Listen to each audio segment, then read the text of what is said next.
আমার খুবই পছন্দের বাটা মরিচের মাছ আলুর ঝোলের তরকারির রেসিপিটা আপনাদের মাঝে শেয়ার করছি। শুরুতে আমি মাছগুলো ভালো করে দই লবণ হলুদ দিয়ে ম্যারিনেট করে রেখেছিলাম।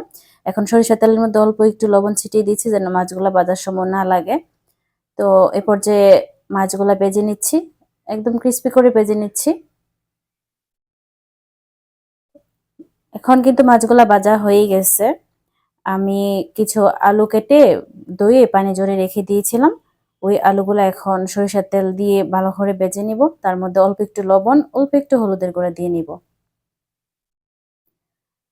এখন আমি ঢাকনি দিয়ে ডেকে সিদ্ধ করে নিব আলুগুলা। সিদ্ধ করে ডেকে নিচ্ছি। এ পর্যায়ে মোটামুটি অনেকখানি সিদ্ধ হয়ে গেছে। আমি এর মধ্যে মশলা দিব।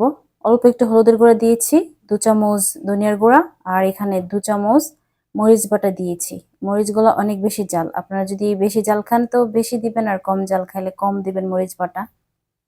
এখন অল্প একটু বাটি ধোয়া পানি দিয়ে নিচ্ছি, দিয়ে মশলাটা কষিয়ে নিচ্ছি। এ পর্যায়ে মশলাটা কষানো হয়ে গেছে, তেলটা উপরে ভেসে উঠছে। 1 চামচ লবণ দিয়েছি। লবণটা আপনাদের টেস্ট অনুযায়ী কম বেশি করে নিতে পারবেন।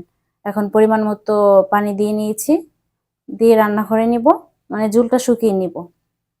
ঝোলটা কিন্তু অনেকখানি শুকিয়ে গেছে, আলুগুলা পুরোপুরি সিদ্ধ হয়ে গেছে।